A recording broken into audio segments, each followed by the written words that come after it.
కాంగ్రెస్ క్రమశిక్షణ కమిటీకి చిన్నారెడ్డి ఇచ్చిన వివరణపై ఎమ్మెల్యే మేఘారెడ్డి స్పందించారు. చిన్నారెడ్డి ఇచ్చిన వివరణకు తాను సంతృప్తి చెందలేదన్న ఆయన, చిన్నారెడ్డి వివరణలో అన్ని అబద్ధాలే ఉన్నాయన్నారు. క్రమశిక్షణ కమిటీకి ఆడియో వీడియో ఆధారాలు సమర్పించానన్న మేఘారెడ్డి కమిటీకి తన వాదన వినిపిస్తానని అన్నారు. నిన్న చిన్నారెడ్డి గారు అక్కడ వచ్చి షోకాజ్ నోటీస్ రిప్లై ఇచ్చినట్టున్నాడు. సో ఆ రిప్లైలో ఇచ్చిన కొన్ని నేను చూసినా. సో దానిలో కొన్ని ఆయన అబద్ధాలు చెప్పుకున్నాడు. చెప్పనట్లు కొన్ని ఇబ్బందికరమైన వ్యాఖ్యలు.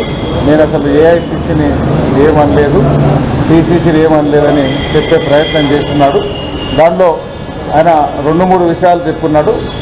దానిలో ఒకటి, నేను అసలు అవన్నీ కామెంట్ చేయలేదన్నాడు. అవన్నీ వీడియో రికార్డ్స్, మిగతా రికార్డ్స్, దానికి సంబంధించిన ఆడియో రికార్డులు అన్నీ మా ఏఐసిసికి పిసిసికి ఇచ్చున్నాము. దాంతోపాటు ఇంకా కొన్ని పార్టీ సీనియర్స్ జూనియర్స్ అన్నాడు. అట్లా కాంగ్రెస్ పార్టీలో నేను ఏ పోస్ట్ ఇచ్చినా, నేను ఏం చేసినా మా డిసిసి అధ్యక్షులు మేము కలిపి 95% పాత కాంగ్రెస్ వాళ్ళకి ఇస్తున్నాము. అక్కడ కాంగ్రెస్ పార్టీ వాళ్ళు ఆయనతో ఉన్నది మా వర్షన్ అంతా ఒకటి. ఆయన కాంగ్రెస్ వాది, సీనియర్ నాయకుడు అని చెప్పుకుని ఆయన మొత్తం బీఆర్ఎస్ పార్టీలను తీసుకొని బీఆర్ఎస్ పార్టీ నెంబర్ పెట్టుకొని తిరుగుతున్నాడు. సో అది కరెక్ట్ కాదనేది మా ఉద్దేశం. ఆ ఓడిపోయిన నిరంజన్ రెడ్డి గారి మనుషులంతా ఆయనతో పట్టుకొని తిప్పుతున్నాడు. అది మారమని చెప్తున్నాం, అది పద్ధతి మార్చుకోమని చెప్తున్నాం. ఏది ఏమైనా నిన్న ఇచ్చిన ఆయన షోకాజ్ నోటీస్కి రిప్లై ఇచ్చిన్నాడు.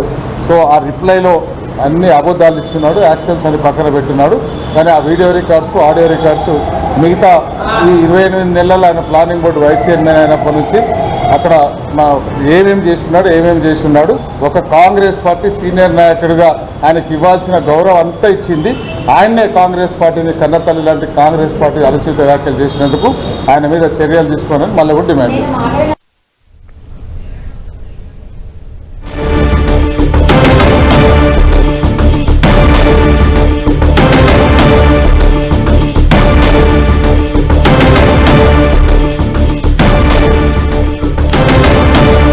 కాంగ్రెస్ క్రమశిక్షణ కమిటీకి చిన్నారెడ్డి ఇచ్చిన వివరణపై ఎమ్మెల్యే మేఘారెడ్డి స్పందించారు.